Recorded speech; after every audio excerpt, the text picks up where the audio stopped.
two goals were in reading and math. The focus of how we were going to do that was through data teams and curriculum alignment.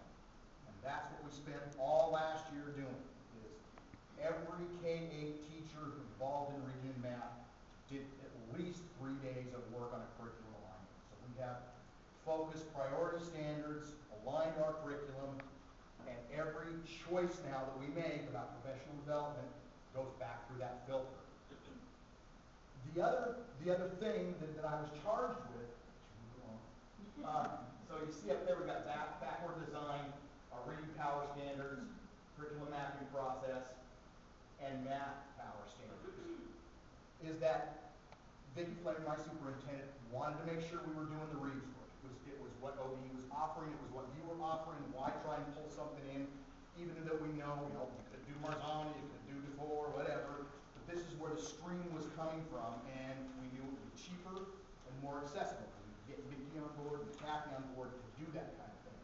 So, call it by whatever words you want, but we embraced Reeves completely in the data team model. And they'll talk about things in a little while, how each team is unique, but we don't do it differently in the process of data teams. That's hugely important for us.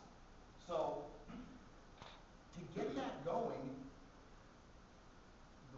what came to my mind is rather than try and send a bunch of people to trainings and having access to the school improvement fund, and that is the other great thing, is I had control of which area of the dollars, is we had a 2-year plan, and instead of doing trainings and school-wide trainings, I was able to hire these folks, 6 teacher on special assignments, and the way we've been able to pull our funding out is we'll make it be able to last till next year.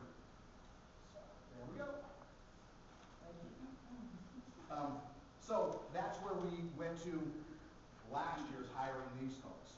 Well, as these folks came on board, what we did last year is we identified 2 pilot schools. 1 middle school, 1 elementary school. Principals were both trained in the Reeves process, and we used that as a way to focus all the steps, keep those activities chronicled step by step as we're going through,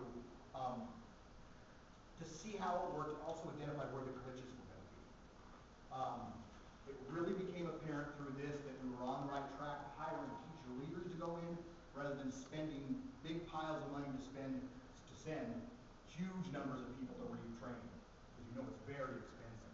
So it was better for us to send a few people, get them trained, and bring them back into the schools to train the teachers one-on-one, since they're their peers. These folks have worked in the district or close by for many years and have all that trust.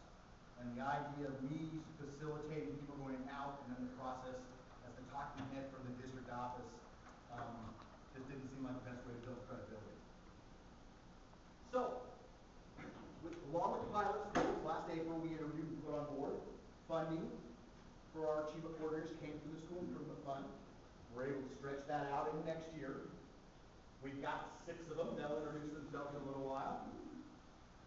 We decided, since our high school has really moved towards the proficiency-based system, that we were going, and they've been moving along a little faster, that we weren't going to include them.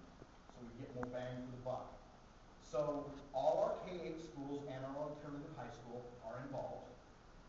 What we decided over our summer of training